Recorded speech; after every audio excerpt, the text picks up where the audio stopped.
Hello guys, কেমন আছেন সবাই? আশা করি সবাই ভালো আছেন। আপনাদের মাঝে নিয়ে আসলাম নতুন আরও একটি ভিডিও। আজকের ভিডিওটি হলো শিক্ষক নিবন্ধন ইবতেদায়ী মৌলবীর লিখিত পরীক্ষার দিগদর্শন বইয়ের উপরে রিভিউ। আপনারা অনেকেই জানেন না যে ইবতেদায়ী মৌলবীর লিখিত পরীক্ষায় কী কী প্রশ্ন আসে এবং কোন কোন সাবজেক্ট থেকে প্রশ্ন আসে এবং কোন কোন সাবজেক্ট থেকে কত মার্কের প্রশ্ন আসে। প্রথমে চলে যাই আমরা কী কী প্রশ্ন আসে পরীক্ষায়।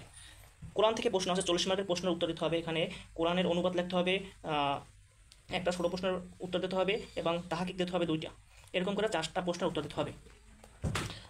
এবং খবিবাগ খবিবাগে আছে যাইয়া তাজবিদ তাজবিদ তাজবিদ থেকে 2টা প্রশ্ন উত্তর দিতে হবে 20 মার্ক।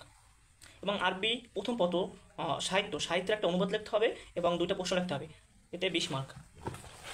এবং আছে আরবি দ্বিতীয় পত্র থেকে যে কোনো একটি প্রশ্ন উত্তর দিতে হবে 5 মার্ক, এবং নাহু থেকে 5 মার্ক এবং সরফ থেকে 5 মার্ক, 10 মার্ক। এবং আর আছে ফিকা থেকে আছে 20 মার্ক, 2টা প্রশ্ন উত্তর দিতে হবে 20 মার্ক। দেখতে পাচ্ছি একটা সিলেবাস দেওয়া আছে এখানে।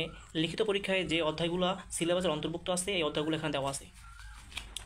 তারপরে একটা সূচিপত্র দেওয়া আছে এখানে। কোরআনের সূরা বাকারা থেকে প্রশ্ন দেওয়া আছে, সূরা নাস থেকে প্রশ্ন দেওয়া আছে, সূরা আনাম থেকে প্রশ্ন দেওয়া আছে,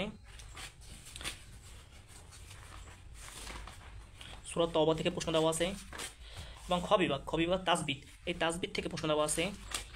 এবং গ বিভাগ আরবি সাহিত্য ব্যাকরণ, আরবি সাহিত্যের প্রশ্ন দেওয়া আছে এখানে।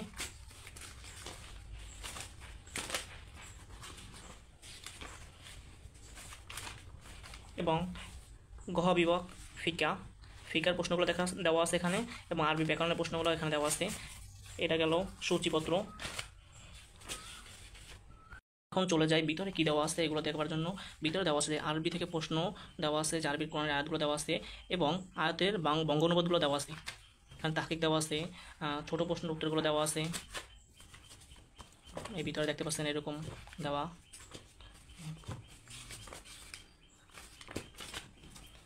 এই ভিতরে প্রশ্নগুলো দেওয়া আছে। সূচিপত্রকে আপনাদেরকে যেগুলো দেখাইছি এগুলোই ভিতর ব্যাখ্যা সহকারে দেওয়া আছে। দিগদর্শন বইটা যদি আপনার বাজার থেকে ক্রয় করেন তাহলে মোটামুটি একটা প্রস্তুতি নিতে পারবেন। এই ছিল আজকের ভিডিও। সবাই ভালো থাকবেন, সুস্থ। অবশ্যই যদি ভিডিওটা আপনার যদি ভালো লাগে থাকে, যদি একটু উপকার হয়, তাহলে লাইক, কমেন্ট, সাবস্ক্রাইব করতে ভুলে যাবেন না।